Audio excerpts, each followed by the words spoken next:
Huh. Well, hello, guys. Silver Age Dave. I'm here driving and listening. Great. I see Lord No Prizes here.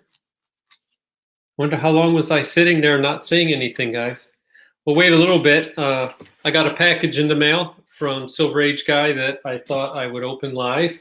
I've been sitting on it for quite a while. I'm going broadcasting this on StreamYard, so it's very, very unfamiliar to me. And it's pretty small, so it's kind of hard to read. So you guys are going to get the entertainment of watching me wear my glasses. All right, we have 3 on. I guess we'll wait for a little bit. Dave, you're driving, so I guess you can't text anything else or have any other comments, but Mike can. 2 minutes. All right. I will see how many other people join us. I see there are 3, so there's you two and somebody's quiet. I'm sure that people will watch this afterward. There we go. The gray man's on, Captain Fun. So you Brits are coming on, I think, is where you both are from. Wow, that jumped quickly to 10. Must be people have the bell on so they get alerted. There's Woody Warren. Hey, I just thought I'd jump on and go live real quick. Silverageguy sent me a package. I've had this for about a week, and my apologies. I haven't opened it. I didn't want to open it until I heard back from him that it was okay to open live. You never know. Sometimes people don't want it broadcast if they did an act of kindness. But I never ask for anything, but I am definitely appreciative of anything I get. I see DS Comics here, Bubs. Hey, guys. Well, looks like there's about 20 people on, so I'll just get on with it. So Silverageguy, I don't know, for those of you that aren't familiar, I think he's kind of what I would call a mission collector. When he came back, it was probably about 2 years ago, I think I first noticed. I think I was one of his first probably 5 subs. He was very focused on getting the books that he remembered seeing in the newsstand when he was a kid, and some of them he still has, but he didn't have all of them. So he kind of went back and he's been getting them one by one. He's a raw collector, so if he does get slabs, he breaks them out, and then he puts everything in his curio cabinet at the end. So I think by now he must have pretty much everything he wanted. I think initially he was talking about, I want to say like 64 to 70, I think is what he was looking for, but I think he's also going back now, all the way back to the beginning of the Silver Age. So I don't know. I was hoping he would jump on here. I haven't seen him yet. Who else do we got on here? We got Geek Aficionado and I think it's Dorkeries. I just marked a CGC unboxing that you guys did, I think a week ago, so I haven't got a chance to watch it yet. And DS, so Mike and I did do that Atlas Pre-Code Horror unboxing. I was editing a little bit today, so I hope to have that done pretty quick and out this week. The video that I dropped the other day, which was a modern, is already, I think, close to 600. And as of this, right before we went live, I looked at my my channel, and I think I'm at 968. So I'm 32 away from going to 1,000. So I don't normally do contests, but I don't know. I was thinking about maybe I would do something, because when I started this back, at least 2 years ago, 2.5 years ago, I figured maybe 10 people would watch. So it's really neat that everyone is in the community is gotten on and watched videos. So it's a bunch of comments here. I got to put my glasses back on. TJ Slabdragon, I remember you. You used to be on the Wednesday night chats. All right. Anyway, it looks like we got a pretty good bunch on here. So anyway, back to Silverageguy. So he sent me this package that I got. I have no idea what it is. I'm sure it's comic related because it's definitely a comic dimension size. And again, Silverageguy, if you're watching this, I won't say your real name, although I have it now, which is cool. It says, Patrick, hope you enjoy these as much as I did. Silverageguy. And it says, plus an extra book for fun. So, oh, wow. Oh, it's a bunch of books. What's going on here? Oh my God, he did a video on these. I remember this. So this is Fantastic Four Grand Design. And if I remember right, it's kind of a don't know, not an encyclopedia, but like if you've never read Fantastic Four before, it goes through and tells you all the detail of it. Really nice job. I can't wait to read this. This goes to the head of my class in my reading file, and it looks like there's 1 and 2. So that's pretty cool. I don't know much about these other than I know that I think they're doing them for all the major titles. This is a really funky looking typeset on it too. Almost looks like it's 3D. This one for sure looks 3D. I do have an old set of 3D glasses, so I'll see if that effect has anything. But I haven't read these yet. I have heard about them. I can't wait to read them, but thank you. Oh, wow. Says Patrick, I gotta put my glasses on. I have an extra copy of this facsimile. Hope you need it. I do. I don't have this one. I was first read this story in one of my Treasury editions. I think it's the Christmas one. And one thing I was always thinking of doing is going back and collecting all of the single issues that were reprinted. It's my favorite Treasury. I think it's Treasury number 8. It's Team Up, and it has like a Hulk thing fight in it. It has basically heroes all fighting each other. It's a lot of fun. I'm gonna have a sip of my tea here. It's getting cold here in Western New York. It's been up and down weather. We had a little bit of a snowstorm about a week ago, so it's pretty heavy. But that is one good thing about living in Western New York. You got a lot of time to do reading. And my spinner rack here, I can turn it real quick, is full of books that I got to read. I've been meaning to read Astral City, and that's been looking me in the face for a while. But it just seems like I always end up with more stuff to read and more stuff to do. It's odd. I've been very busy around the house here, trying to get everything ready and completed. We moved in a little over a year ago, and at one point I had a spiral notebook full of things, a giant punch list, and it's actually down to a page now. So mostly minor stuff, but really looking forward to just relaxing. My kids will be coming home from college, and some of them live out of town, and they'll be coming in the next week or so. So just kind of getting ready for all of that. So I think this week and a little bit into next week will be time for comic book stuff. And, after that, then it's going to be all Christmas all the time. You see, Woody, what are you saying? Okay, you guys must be having talks here. I see Hialeah Comic Bro is here. Robbie Estrada. Lord No Prize. What did he say? Oh yeah, I am thinking of doing a Q&A. Thanks for reminding me, Mike. Yeah, so questions, anybody? Mike and I have been really doing the comic sales thing over time. We set up again last weekend at Rhino's Comics. We did a couple of videos there. I don't know for those of you that remember. And anyone showing up late, I unboxed something from Silverageguy. He got me 1 and 2 of Fantastic Four Grand Design. And he did a video on these, I want to say probably 2-3 weeks ago. But anyway, if you haven't seen it, what I'll do when this video is over, this live stream will post to my channel, and I can put a link to his channel if you're not subscribed to him already.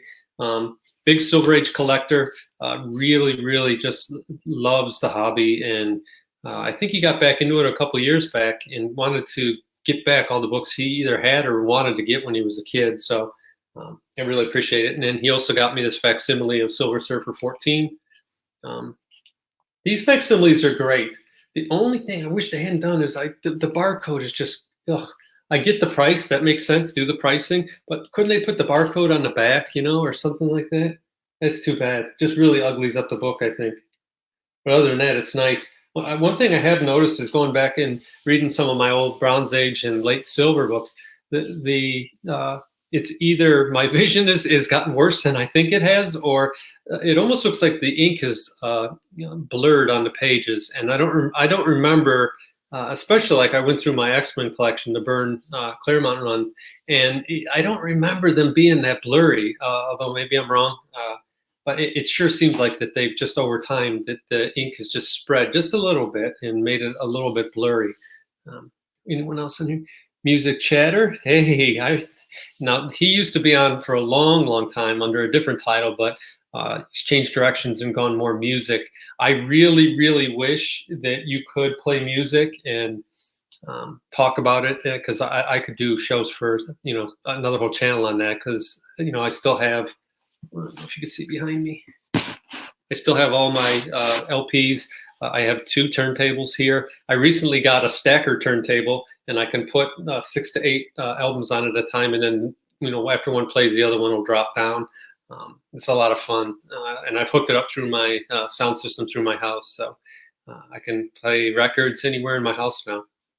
But correct me if I'm wrong, but I think if you play copywritten music on there, even if you're not trying to sell something, I still think you get dinged by YouTube. And under the way things are now with YouTube, I think everyone's a little jumpy anyhow. I don't even want to get into that whole kids video thing. But anyone have any questions? Let her rip. I'll try to answer. New comments. Let me click here.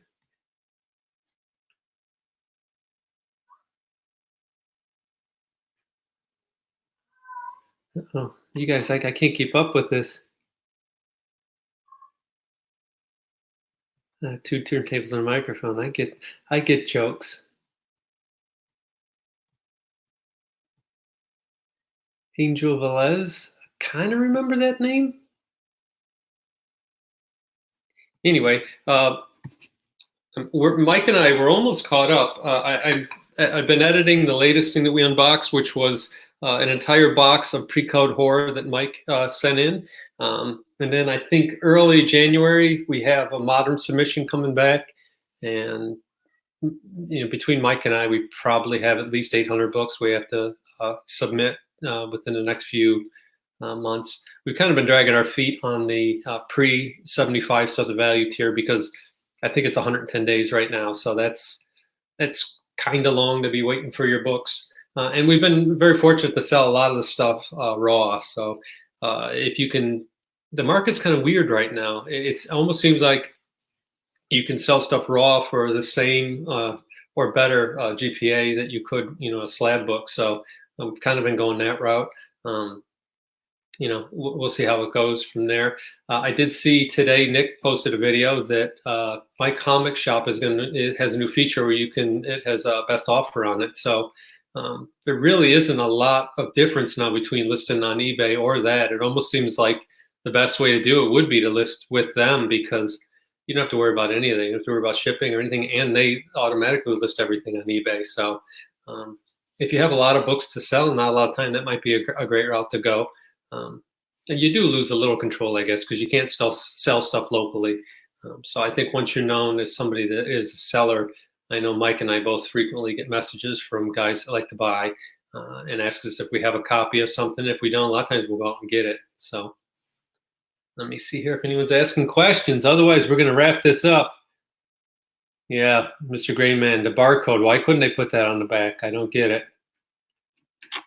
Did I miss any questions here? Show new comments. StreamYard's different. I don't know, for those of you that have or haven't used it before. The video quality definitely, I think, is a lot better. At least it looks a lot better here.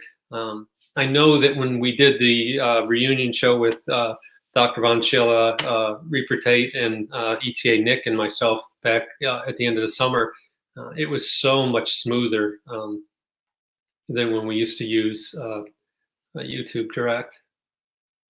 Planning on going to Heroes again this year. I sure am, Woody. I'll be there. Mike and I will both be there. We're trying to coax Anthony and a few others there. I think Alan Garrett from After Comics will be there.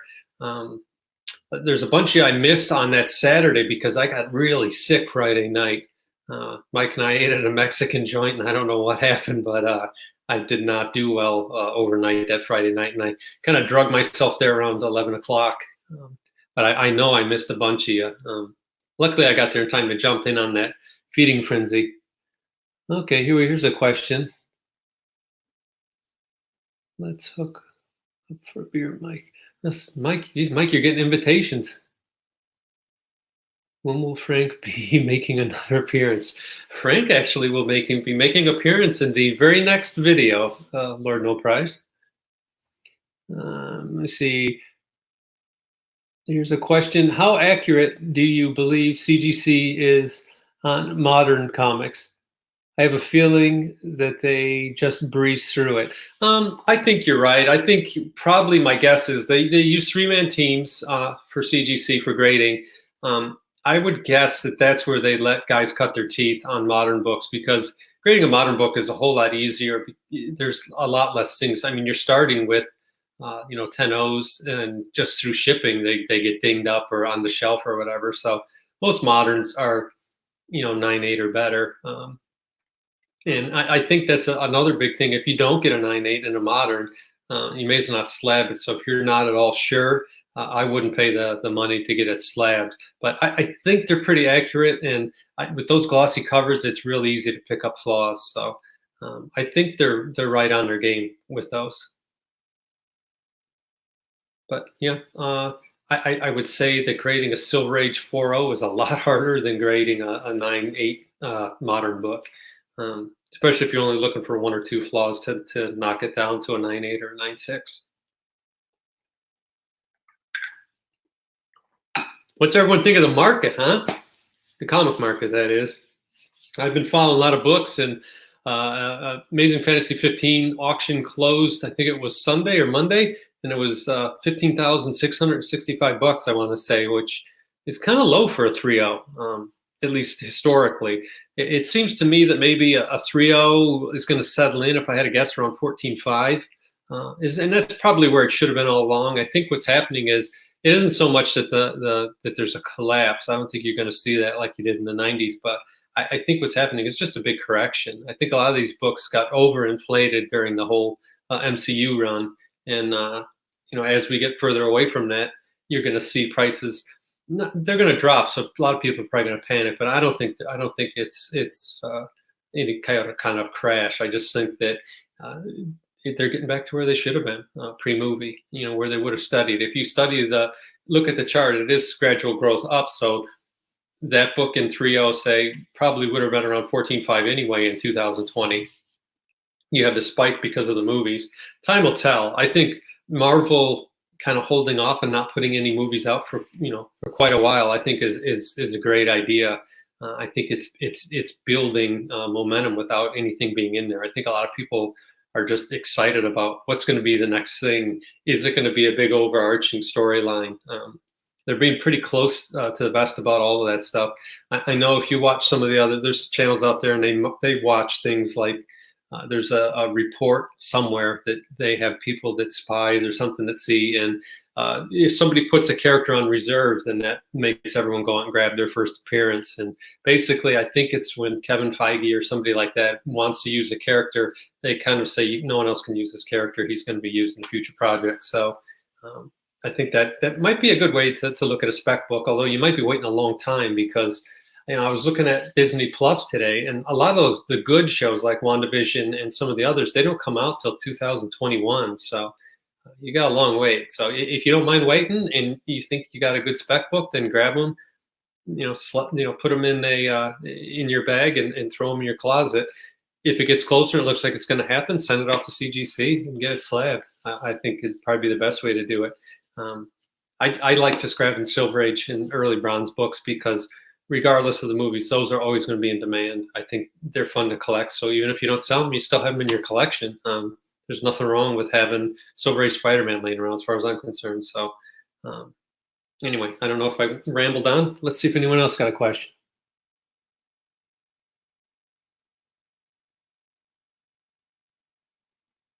Yeah, Bub, you could be right. Could be low ball season. People are hard up for cash right now.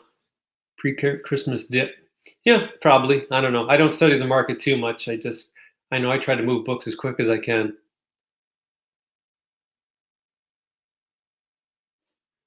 Oh, what else we got here? Question 2, what is your 2020 top 20 list? That's pretty easy. I want Amazing Fantasy 15. I think 2020 is the year I'm going to buy one. And then there's some others out there. I mean, Fantastic Four, number 1. I have a 2.0. I'd like to upgrade it to a 3, but if that doesn't happen, that's not the end of the world.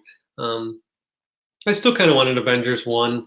I realize that it's not first appearance to anybody, but growing up as a kid, I can just remember always, like, I had lots of reprints of it and stuff, and always wanting to have an Avengers one because Fantastic Four and Avengers growing up were probably my two favorite books, and um, especially the Avengers. I really did. The more I think about it, the Avengers book was one that I can remember running to the mailbox up that dirt driveway and grabbing the book out of the mailbox. It was wrapped in the brown paper, and I'd have halfway read before I got to the end of the driveway. So um, I do want to get an Avengers one, and I think the prices on that have come way down too. I was looking to get like probably a 4.0, 4.5, and the prices have dipped, below $3,000 in some cases on that book as well. So I just think a lot of these books are getting down to where they should be. We'll see. I mean, maybe it is pre-Christmas thing. We'll see.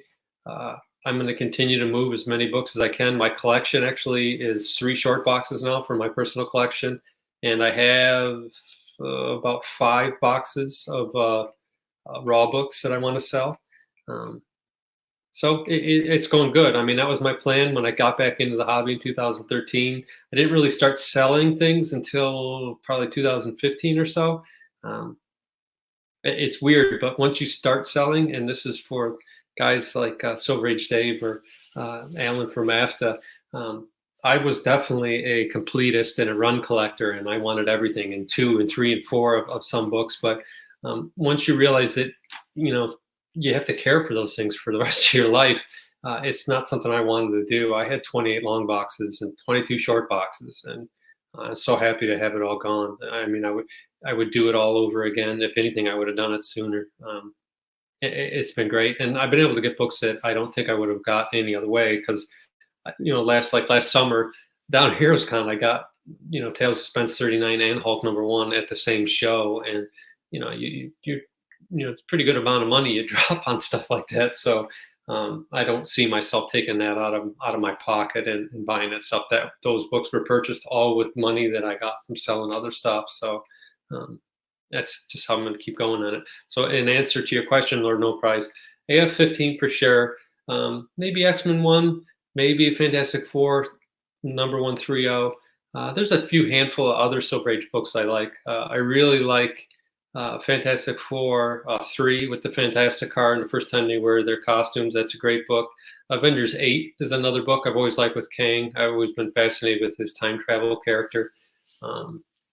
Which Hulk is it? It's the Hulk where the guy's saying, "Oh my gosh, he can fly. There's no stopping him now." That might be Hulk 3.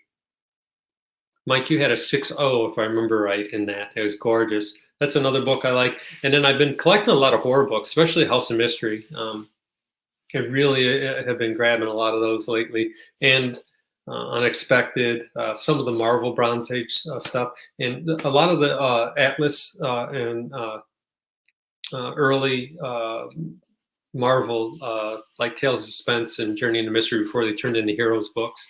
There's some great stuff there too. Strange Adventures in DC is another one that there's some really cool stuff that I like. So I kind of been getting into the horror stuff, and as always, I'm always looking for a lot of the Western books, especially if the covers are by Gil Kane or Jack Kirby. I love the Western covers. What else we got here? Yeah, it is number 3. I thought so.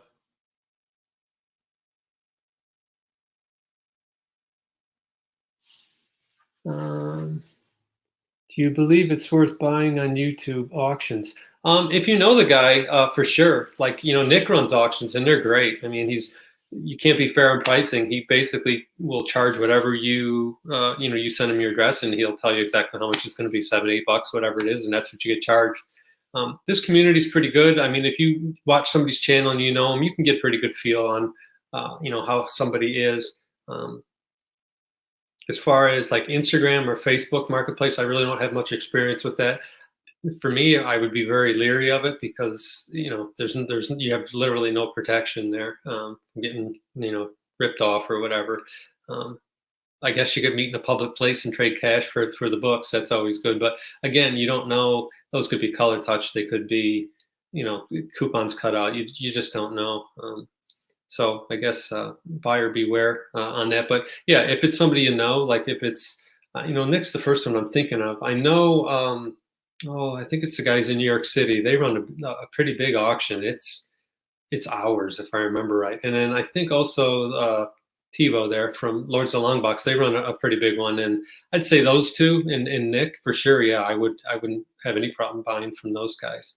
Um, I think GPAP a while back, he had a really big auction where he got rid of, I'd say the majority of his collection, at least the keys, and that was nice to see that he was kind of in a jam, I think, and everyone really stepped up. And I can remember I watched two or three of them, and everyone was buying a lot. So it's kind of cool. This comic community is very interesting. I've been watching, I think, since 2014. I started watching, and then I don't remember exactly when I started doing videos. Probably I want to say 2017. I think is when I started. It might have been 2016, but. It's different because I do watch other videos, and you can just pick any video on there and then scroll down through, and usually by the time you get the 10th one down, there's something awful somebody's saying about somebody's physical appearance or what they said or whatever, just something awful. So this comic book community's had some of that going on, but for the most part, I think we're pretty well insulated from it. And there's bad apples everywhere you go. Silver Age Dave, what's he saying? Gotta run, fellas. Now, when Dave says gotta run, he doesn't mean just leave. He means probably he's going to go put his sneakers on and go run around out in the woods in the dark.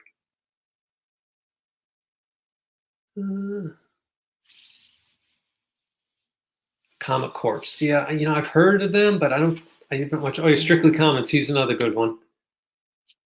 I think Strictly Comics, too, if I remember right. I think he offers pressing services, too. So if you're close by, the thing about pressing is, you want to find somebody that's close, because preferably it would be nice if you could hand somebody your books, because if you have to pay shipping to and from, that's where even if they're only charging 10 to 15 bucks to clean and press your book, by the time you pay shipping, you might be better off just to find somebody else that you can drive to. As far as that goes, or better yet, get a press and practice. Go buy a bunch of dollar bronze books and practice, because that's how I learned. Is just pressing some old bronze books until you ruin a few. And I say ruin, you usually can fix what you've done to them. But cleaning, you got to be careful. I learned a lot of stuff cleaning, as far as burning through pages and covers, and you always want to go one direction. You don't want to go back and forth like you're scrubbing a floor, because you will inevitably catch a corner and rip the hell out of something. Dave got another collection to run down. Yeah, I'm sure that's probably what's happening. Dave will be jogging in the woods, and someone will fall out of a tree with a long box and offer to him for $1, and it'll be full of Silver Age books. It seems to happen for him. Yeah, Strictly's. I think Nick actually helped. I can't remember the guy's name over at Strictly Comics, but helped him learn how to press. So. I definitely think he's an okay guy too. I've never bought from him, but I know that he has auctions, and I've heard good things. So, and for you Brits that are on, that's Earl Grey tea. I don't know if it's tea time over there or not. It's probably getting into the evening. So, what else do we got here? Did I miss any questions? Is there a clock on this? I have no idea how long I've been rambling on. I've been on for 28 minutes. Yikes. TH Comics.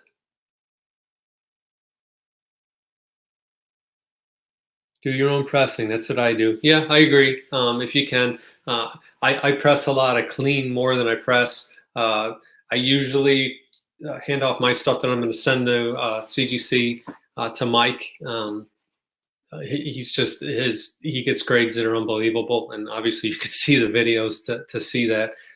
I do press a lot of my books. A lot of people say, well, why would you press your own books? And some of them I'm not gonna, some of the really, really old tattered ones. But if I pick up like some of those horror books I get, I always clean them, I press them, and then I put them in a Mylar. And I do take them out and look at them, but I just like them to look nice. To me, it's like you make your bed in the morning, why wouldn't you press your own comics? But to each his own. I mean, some people don't want to do that. And as far as the whole yellowing and aging thing, I think that's I don't know, and not my experience. I haven't seen it. I mean, if you watch the latest video, Mike had some books that we cracked out and cleaned and pressed, and they actually came back with a higher page grade. Now, some of that could be a different grader, or they were graded off the first time. But I really don't. I've never seen anything where books, if done right, prematurely age or tan or whatever. I haven't seen it. I mean, if you're putting a book in there for 2 hours at 250 degrees, yeah, it's going to look like a piece of toast. But generally, um, I don't go over 180 degrees. And it's in the heat part of the press. It might be in there 2 3 minutes, and then I shut it off and just let it cool. So, question: OMAC versus Devil Dinosaur. Go. In a fight, in a fight or value. Um, I like both. I like OMAC more. I grew up reading OMAC. I still have my originals. I have the whole collection. Um, as far as money, I think unless they do something with OMAC and Brother Eye, Devil Dinosaur, I think it's just going to be one of those oddities that does well. I looked at it just today, and they did very, very well. Or it's doing very well, I think, for what it is. It's the application of distilled water in a hydration chamber. I don't want another filthy human touching my books. I don't blame you. Yes, yes, yes. Filthy human. You sound like Invader Zim. Yeah. Well, as far as a hydration chamber, I just use an old towel. I soak it in warm water, wring it out pretty good, lay it on the bottom, and then I have some. I think they're like dish racks. They're wire that's sealed with vinyl, and then I just lay my book open to the centerfold. And depending on the age and how much it needs done to it, is how long I'll leave it in there. I have a little humidity sensor, and once it gets up around 80 degrees, I usually just close the lid on it, then leave it in there for 2 to 4 hours, depending on age and what it needs to be done. If it's just this light cover creases, I'll just put it in there for about 2 hours or so, and that usually is more than enough to do it. Um, Mike's press is, I think he can do 4 books at a time in it, so it has a lot more pounds per square inch, and his platen has much more even heating on it. I can do 2 at a time, and I think some of the back edge of mine, it doesn't get hot enough, or it doesn't get as hot as the front, so I got to be careful when I do that. Yeah, yeah. Mike does do work, but he does it through a local comic shop. I buy from Nick, and he is all right. Don't have any problem with him. No, Nick is great. He's a very good grader, very accurate grader, obviously. Um, just great educator. If you're new to the hobby, usually anyone I talk to, I just tell them to go watch all the Nick's backlog, because he's covered virtually every question most people would have about collecting comics, conserving comics, selling comics, buying comics. He's got all that. So, um, very detailed too. Nice bite-sized chunks. So we got our 3 presses, but only 2 hands. Yeah, that is a problem.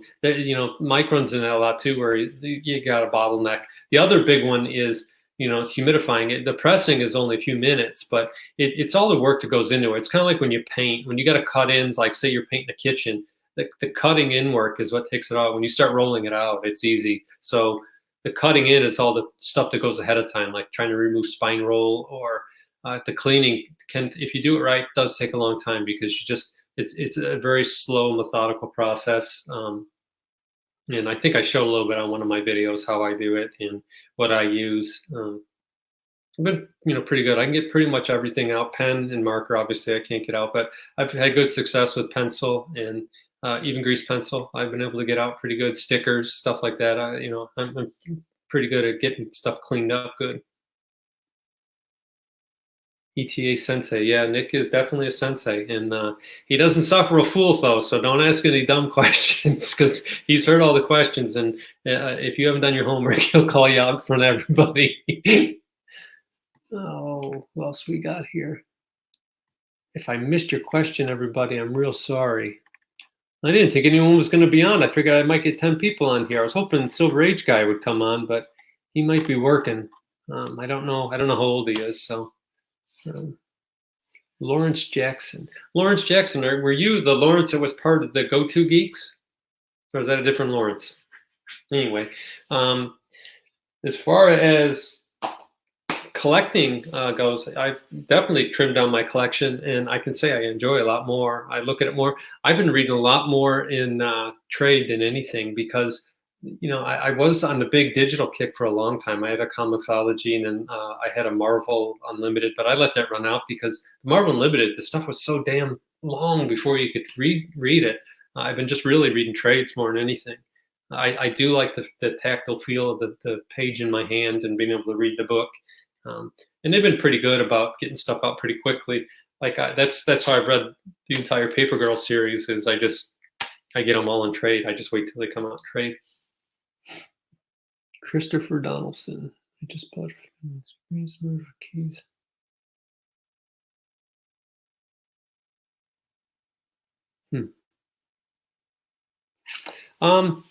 He's asked. Christopher is Donaldson's asked about foxing. The thing about foxing is it's you really can't remove it, and if left in the same environment, it will continue. It typically is a book that's been near a moist environment. Although I've seen books that have been in like dry spaces that have it. So it's definitely an odd thing. As far as how hard you get hit, I think they hit you harder for water damage. At least that's what Mike and I have experienced. Boxing will keep you from getting a certain grade, but I think for the most part, as long as you don't have those big blotchy, tide marks on the back of your book or on the front or on the pages, you generally do okay. Lawrence is different. I don't know. Mike can chime in on here. I think he's still on, but I don't think I've had any books that had foxing.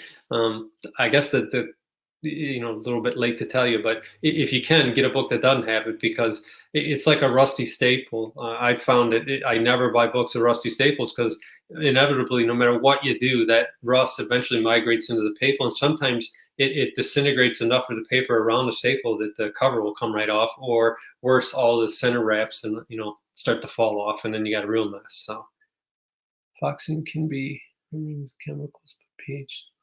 Yeah, definitely will. Yeah, I don't mean you couldn't get rid of it. Obviously, chemically, you can get rid of just about anything, but you can regloss the cover. But they definitely will know.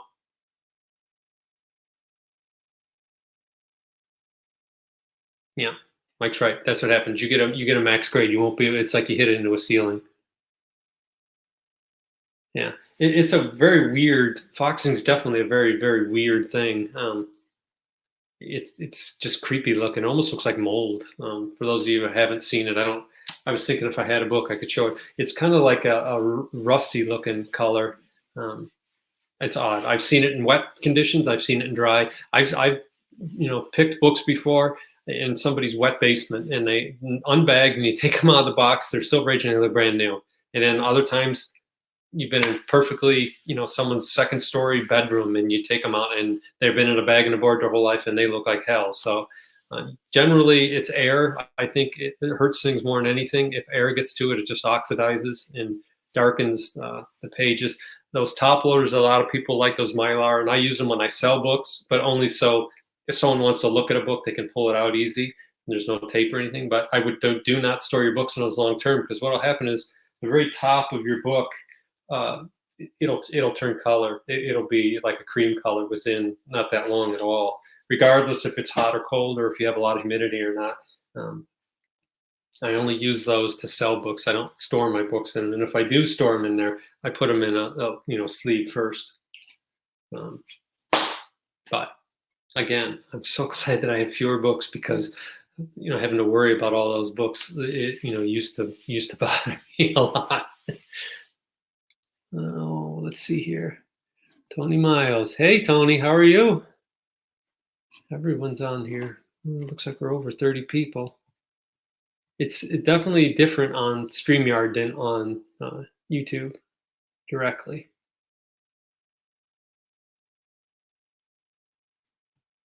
I don't think I missed anyone's questions. Yeah, it would be great if there was a clearinghouse auction or something on YouTube with somebody organized. Although I think it's hard. It's always hard on these auctions on YouTube because of the lag. Some people have lag. And calling, you always get hurt feelings if somebody feels like the gavel hit before they got their last bid in, or someone thinks they won and then they extend it and then someone ends up getting in and taking the book from them. I don't know how you remedy that, but it would be cool if someone came up with that, because it would be good to me, if everyone could get in there and you could buy books at a better price and eBay wasn't involved and there was no PayPal, or I guess there'd still be PayPal. Not if you did friends and family. I guess you'd be all right.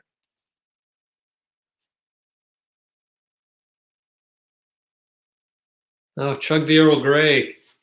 Wait a minute, TH Comics, are you? Well, you are. You're Todd Hobeck, aren't you? I can tell because you said chug, chug, chug.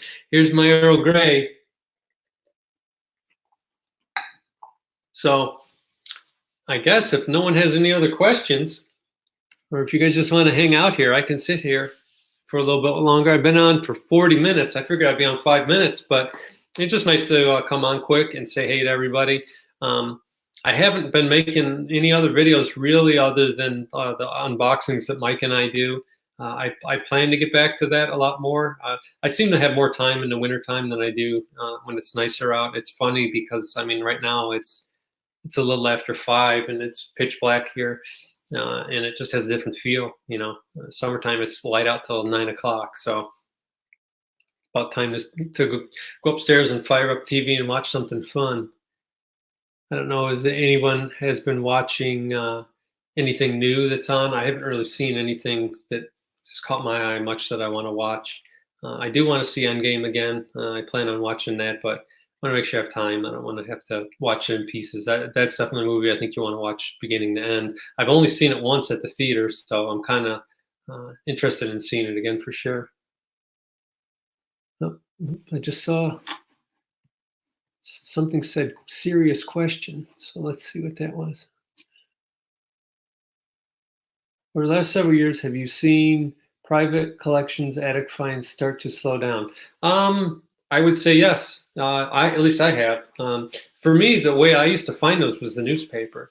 And our local newspaper here, ads would come out, and we had 2 newspapers. We had one that came out in the morning, and then one came out in the afternoon. And the afternoon one on Wednesdays would be the first place new classified ads would drop every week, and then they would run to the next Wednesday. So I would, you know, at the time I worked at Eastman Kodak, and they would get papers, you know, just as early as anyone else, and I would just grab that paper, go through the want ads quick. If I saw a comic book for sale, I would call, and that's how I found all my old comics. There was always attic finds, and you know, some guy that lived with his mom, even though he was 45 years old. And he'd have boxes of comics, and you just have to go through and dig through them. But that's how I found most of my stuff. I think eBay changed the game for a lot of people, even if they don't know what they're doing. I know I've been at places like estate sales, things like that, and these you know, blue-haired ladies sitting behind the desk will say, "Oh, that's worth such and such on eBay." You know, they know their comic books now, even though they don't. They just go on eBay and look at what stuff's sold for. I think is what a lot of people do. And that's kind of become the market, or the price or fair market value. There's GPA, and there's a little bit of lag, and some people aren't a fan of GPA. And there's also Go Collect, and there's a couple other things. I think a lot of guys use Key Collector app when they go to shows. They'll pull out their key. I see them. They have the phone in one hand, and they're looking at the Key Collector app, and then they're going title by title, and they're pulling books out as soon as Key Collector tells them to. It's kind of funny. Go Collect, I looked at that. It's good. I know most of the guys use GPA, and that's really accurate. Sometimes there's bad data in there. You get a false sale, and it takes a while to get that remedied. But I think eBay definitely is what changed the game for that. Not just comics, but all kinds of antiques and collectibles, and baseball cards, pretty much anything. Albums, I think a lot of record albums, a lot of used record stores kind of went out of business. I think because of that, because you can get just about anything you want on eBay. And I think once eBay kind of guaranteed and made you feel safe about buying something, and then PayPal obviously helped with that as well. So as it evolved, that definitely took a lot of that away, because there still are fines out there, but for the most part, you're buying from somebody that's a collector, maybe getting out, or somebody's relative passed away. So you're always going to have that kind of thing, because a lot of people think, oh, it's easy to sell on eBay, and it is not easy selling on eBay. It is not easy selling at shows. It's a process. You got to have your stuff, organized and know your values, because if you don't, you're not going to get what you should be getting for this stuff. And I think a lot of people will inherit a collection and go and try to sell on eBay, and they get crushed on their first couple things, or they overgrade a book, or they don't know how to ship it. They'll ship it to somebody in a manila envelope, and it gets mangled, and then the guy wants his money back. So I think after a few of those experiences, then they unfortunately, a lot of them will just put everything not even a comic box, just a beat up old box, and walk into a comic shop and you know get $100 for $1,000 worth of books, or if they're lucky, you might get $20. So I think that's what happens to a lot of these attic finds now. Hey, who dat? How are things in? I think you're in New Orleans, if I remember right. When is your next CGC unboxing, or when are you guys sending more out? We send more out constantly. I know Mike just sent out, I think, 2, maybe 3 last week, and they should be back in, I think, by the end of January. We just unboxed a Atlas Pre-Code Horror entire box full that Mike sent in, and I think there's 2 boxes of ECs coming back. So there's a whole bunch coming. The bottleneck is me and my editing, and if I have time to edit the stuff through and release it. I try to not release them on top of each other too much either, so that sometimes if I do that, I notice they get lost. Like people want to watch the new one and they don't look backwards and see that there are old ones out there that they could watch. Oh, what do we got here? Need to watch The Mandalorian. Yeah. The thing about that I was wondering is it kind of like, you remember the movie Titanic when that came out? And for me, I don't think I ever watched the way through. I've seen parts of it, but if you know how it ends, does that kind of ruin it for you? And that's how I kind of feel about The Mandalorian with Boba Fett. I mean, kind of dies crappily, I think. Really crappy way of dying. Oh, what else we got here?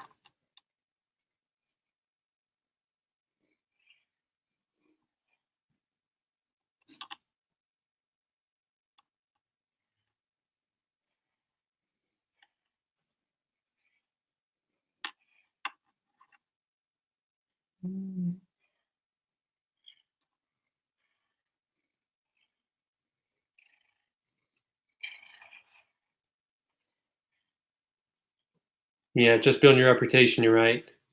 You do have to build that up, and I think what happens is once you start getting followers, I know there's probably 10 guys on. I don't know if they're guys, just 10 people, sellers on eBay that I buy from often, and some of them are ones that are well known, but some of them aren't. And after you just buy a few books from somebody and they ship it good, at a good time, they pack it well. The book is close to what they said it was or what it appeared to be. Good photos are a plus for me. If there's crappy photos, it's right away. I just kind of, if you can't take the time to take a good photo, and everyone's got a smartphone these days, so it's pretty easy to take really good pictures. I tend to think if you got a bad picture on eBay, it's intentional so that you're trying to hide flaws. But we'll see. What else we got here? John Patrick. Welcome. Welcome to everyone that jumped in. It says, do you, their guys are going quick. Do you think they will ever do a Deathlock movie, or do you see that being more of a Netflix series? I don't know if Netflix would get it. I would guess, I would think because of the nature of what goes on that you may see that be like a Hulu type thing. A couple years ago, I would have said that bridge has, been kind of burnt as far as the Deathlock character. And, a lot of people like to say, oh, it's just like RoboCop or, Terminator, things like that. But that was really, if that hadn't happened, if Deathlock hadn't happened, a lot of that stuff may not have happened.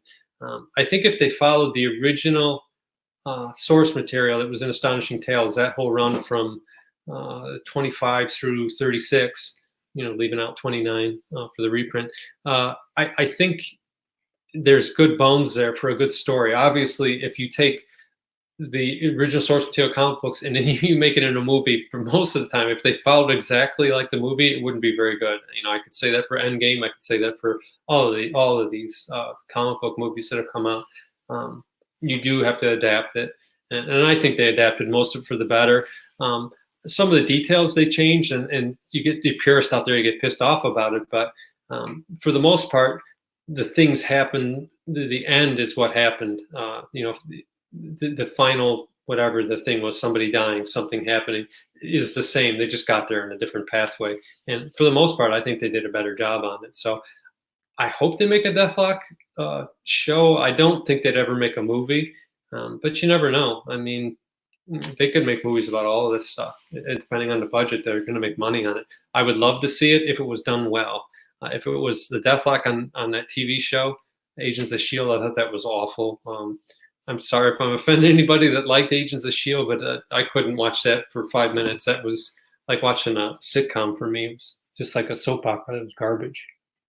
Also, with the rumors of Morbius movie coming, how do you think be a good idea if they did a Legion of Monsters movie?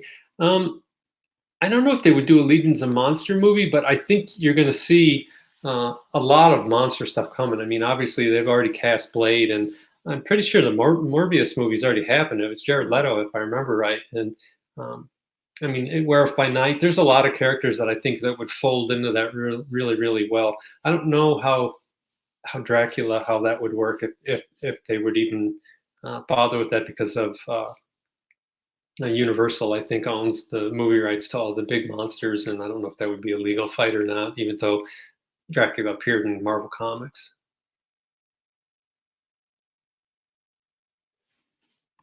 Ugh, yeah, I do see that, Mike. I do know that he was on Agents of Shield, and I don't know if that was the Michael Collins, which isn't, to me, is like diet Deathlock. It's not real Deathlock.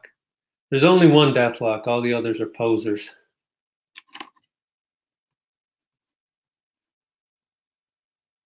Looks like there's only one Ghost Rider for me. All those other guys can disappear.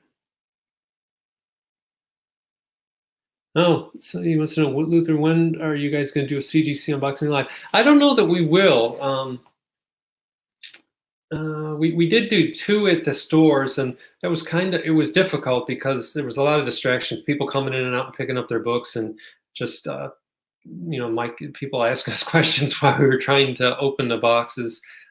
As far as live, I think I did 2 or 3. We did them on Wednesday nights, and it was okay. I kind of like to do it our old format, and I kind of asked that, what did everyone think? And I think for the most part, most people just like to hear us do it the way we always do it, where we just open the books up and then they send it afterward, or upload it afterward. What else we got here? Yeah, they did do Deathlock and Agents of Shield, unfortunately. All right, nothing else. Well, it looks like there's still a bunch of you all on here. Any other questions, let me know. Otherwise, I think I might wrap this up. It's getting about time to feed my belly. I did see something today, though. Love, Death, and Robots has got a 2nd season coming, so that's real exciting. And I can't remember the name, but I wanted to say what it was. There's one on Amazon, and it's from the guy that created District 9. It's a bunch of shorts, and I loved it. It was really entertaining. And nice thing is you can watch that in chunks because they're not really interrelated in any way. That was super entertaining for anyone that's got Amazon Prime.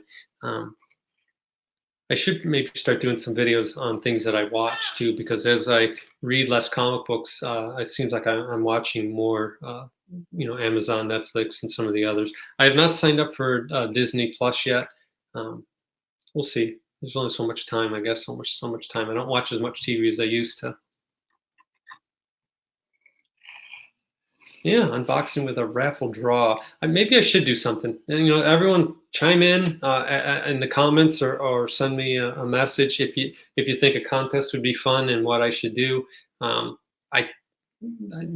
approaching 1,000 subs, which is cool. I didn't ever think I would get there. So we'll see. My dog is behind me, by the way. One of them, and then one of the cats is down here. They all want to get fed, I think, is why they're coming. Who else is here? Definitely do one. All right. Well, I'll have to think about it. I'll have to think of how I would structure it, because I think a lot of the reason I haven't done one in the past is I always want to try to be fair, and it just seems like you got to really do it right. That I think random is the best way to do it. You just do that random thing where you random.org, where you just hit everyone's name, anyone that chimed in. And, I guess I'll just do a video and say, if you want to be part of the raffle for the 1,000 sub prize or something like that, I could do that, and I'll come up with a fun prize, something I think everyone would like, or maybe you give them their choice. Huh. These cats are off. Now there's two of them down here. They're circling me like Reggie does. No, yeah, yeah. I think Reggie does do contests regularly, doesn't he? So yeah, those guys. Some guys do a lot of contests all the time. If I remember right, 64-page special. He only all his videos are responding to people who are doing contests. So it's kind of funny that he kind of built his whole channel on those doing those, and they're super fast, and he gets a lot done for how short he is. If you've never seen his channel before, it's pretty funny stuff. Give away an autograph Jenny Cream Mail can. I could do that actually. Yeah, or Jenny Cream Mail T-shirt. There you go. I got one on right now.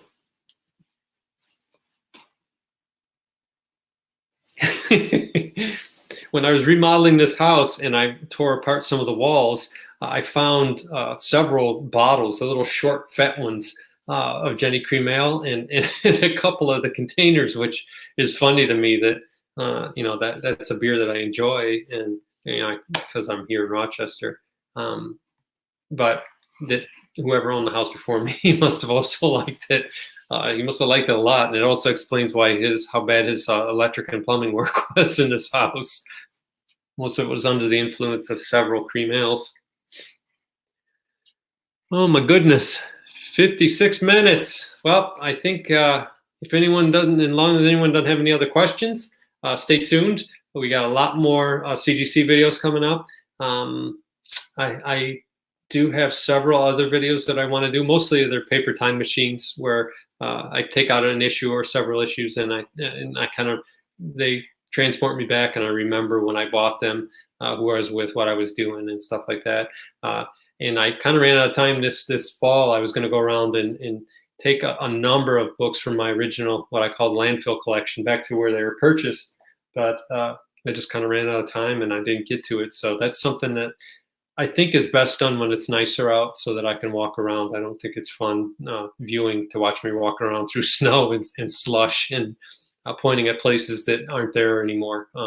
Although I did scout out for it, and two of the places are still there. I don't know if they still sell comics, but I didn't go in on purpose because I don't want to know. I'm going to walk in blindly and see if they do still sell comics, and I'm going to bring the books back that originally where I purchased them at, and I think that'd be a lot of fun. I was bummed though. The one place was next to Carvel Ice Cream, and the Carvel Ice Cream's gone. A lot of the Carvel Ice Creams closed once they started selling their stuff into supermarkets. You can probably see, like, in the freezer section, they'll have their own case, and it'll be all the Carvel cakes and the pinwheels and all that stuff that they used to sell at the ice cream store. But around here, I don't think there are any ice cream stores that are Carvel left. I mean, you can still buy cakes and stuff at all the supermarkets, but it was gone. One of the places I scouted, it was gone, and the bank that was right there is gone. And I have some memorabilia from that too that I'll show. It was some Marvel stationery that they gave away in the 70s. If you opened a savings account there, my grandmother got me, and I think my brother said as well. So I'll bring all that stuff out and start show all that stuff. But we'll see. Maybe if we do get some warm weather here sometimes in Western New York in December or January, and if I have some time, maybe I'll jump in the truck and drive around and take you to some of those places. But I do plan on going to HeroesCon again in June. That's a must go to. So anybody that, if you want to go to a con and you don't want to go to either New York City or San Diego to the gigantic cons, or even I think Chicago C2E2 is pretty big. It might be overwhelming if you've never been to a con before. Definitely go to HeroesCon in Charlotte, North Carolina. For me, it's my favorite one to go to, and it's kind of central. So I end up seeing a lot of guys there from YouTube. Where is it? Mike's right. 25 is a good amount. We always usually try to make sure we got at least 25. Yeah, 25 is a good amount. So if you don't have that much, sometimes or oftentimes, a lot of comic book shops take in submissions and then they'll sell them all together. Just make sure you check pricing on that, because sometimes, I understand they're in business and they got to make a few dollars, but sometimes I hear a guy's charging like $40 to submit a modern book, and you really shouldn't be paying much more than 20, 25 bucks for that. So um, make sure you check that before you agree to it and you give them your book and all that stuff. The other thing is, a lot of times you find a local presser. A lot of local pressers will submit your books for you, or you can do what me and Mike do. And Mike's surely got enough books to submit on his own, but a lot of times he'll have 20 books and I'll have 5. And it helps. He doesn't have to wait on them, and he can get them out the door. So, and it makes it more fun too. The whole CGC unboxing thing, Mike and I used to always do just ourselves. He would get the boxes back and we'd meet up and we'd unbox all of our books and take a look. And usually we go out afterward and celebrate. So then I got the idea, why don't we just, because I already had a channel, why don't we unbox on the channel? I'll do a video. And it's really how that all started. And it seems like that's what everyone likes to watch the most, more than weekend review series that I did, or more than my 2-Minute Tuesdays, or even more than the Wednesday night chats that we did for a while, as far as views go. And that's fine. They're a lot of fun to do. And whether I had a YouTube channel or not, I still would do them. So it's just, we're always going to be sending stuff in, at least until we run out of books. Even then, we just keep buying. I think at this rate, Mike might be taking in more books than he's selling. At that current pace, I think he'd have to live to like 150 to sell all his books. So, which could be. He could always press himself and keep himself looking young, I guess.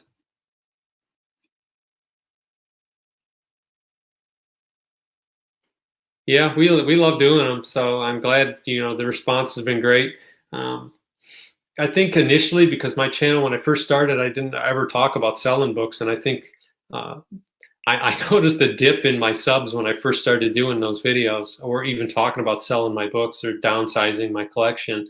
Um, I think there's a segment of guys that uh, they don't want to think about even doing that. It makes them uncomfortable, and people definitely will avoid pain or uncomfortableness at any cost. So, but I'm here to tell you, it's great if you do want to pare down your thing. That's great. If you don't, and you want to have, 3, 4 spare bedrooms full of books, that's awesome. If you enjoy it, that's great.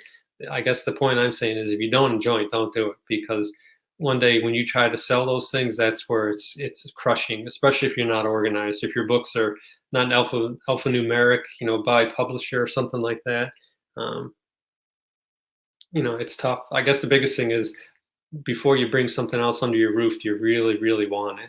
Is the question you got to ask. I think a lot of guys have these pull lists, and you're spending $100, $200 a week, some guys, on books, and that's crazy unless you really, really love them. Otherwise, I'd say go out and buy a $200 Silver Age book that's cool to own, and then it's easy to get rid of. I'd rather have one $200 book than 200 $1 books. So I don't really spend any time in dollar bins anymore. There's really nothing there for me.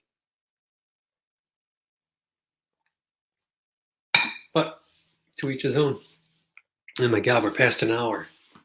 I'm pulling this like a Silver Age Dave live chat. I thought he always says, I'm just going to come on here for a couple minutes, and he ends up being on for like 45 minutes or an hour and a half. Nice. You sold 2 short boxes yesterday. Great. Did you sell them to a collector, or did you take them into an LCS? Oh, he says, see you later.